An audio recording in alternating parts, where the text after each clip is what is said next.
په معصوره دعاګانو او اذکارو کې بله دعا چې د الله د نازولي څه رانقل ده د دواړو جهانو د سردار امام الانبیا صلی الله علیه وسلم مبارک نه هغه دعا د ورونو کله چې انسان د اودس ماتې د ځای نه راووځي نو اول راسته پښه راوباسه.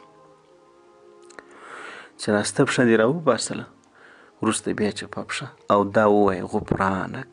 اسمان طرف ته به انسان وګوري. وروسته به دا ووایه الحمد لله الذي اذهب عني الاذى وعافاني. الحمد لله الذي اذهب عني الاذى وعافاني.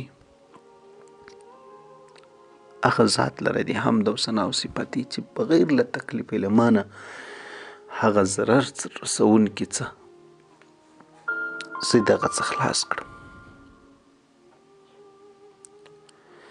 زما ګران ورونو ما د ډاکټر عبدالحی رحم الله خبره درته کړې وله په دې ټیم کې چې څومره بهترین عمل چې څومره بهترین ذکر چې څومره بهترین کلمې کېدلی سي هغه نبي کریم علیه الصلاة والسلام بارک موږ ته ښولي. خو زموږ د ډېرو انسانانو ژوند د رښتیاګو بس صرف د حیوان ژوند دی. د رښتیاګو دا خبره دا رقم ده بس حیوان نور څه نه زده یا خوب یا څر یا بس هغه سریږي خوراک کوي یا به بیده چېرته به پروت وي. که یو سړی وایي چې ولې زه خو د دنیا کار کوم د دنیا کار خو ته دغه خپل ګېډې او د خېټې دپاره کوي. پرون زه د یو ځای څه د کوټې څه چمن ته د یو ډریور سره روان پر لارې د دې خوا سره د بل سړي سره ولاړو نو د لین موټرانې یو د یوې خوا روان یو د بلې خوا روان د هغه خوا چې راتللو دي سړي ډېر درنامه پرې رسېدل د دې خوا چې تللو زه سړي پاک خریلی و. زه دا نه وایم چې زه د خریلو والا صفت درته کوم چې ته یې ږیرې وخریاست خو هغه کیسه ده و یو بزرګ ته یو سړی راغلی باره یې ورته ویله چې دا ږیرور اوس ګرد غله شول ول دی مه وایه دی ووایه چې دا غلو د خلکو د دوه کولو لپاره ږیرې پرېښي دي. نن زموږ ته ډېر اکثره خلک چې دي د هغو که ته ږیرې ته هم وګورې د مسلمانۍ جامې ته هم وګورې د ملا په شکل کې به هم زما په شکل کې به هم مثال درته خو هغو به دا ټول هر څه د دوکې د بل د خطا ایستلو لپاره پرېښي د خپلې ګېډې غم به ورسره وي.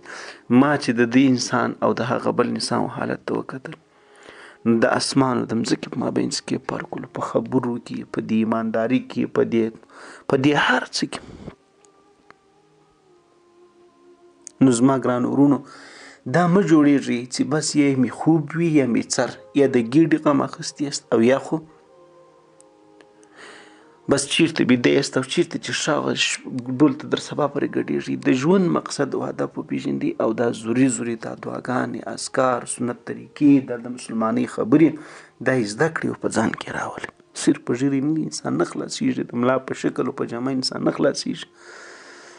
انسان چې خلاصېږي په ایمانداري او په نیک عملي نو در څومره چې بهترین الفاظ او ذکر کېدلی سي هغه نبي کریم علیه الصلاة والسلام بارک موږ ته یې راښولي چې هغه هم دا دي. الله پاک جل شانه دې موږ ته د نیک عمل توفیق را نصیب کړي. السلام علیکم.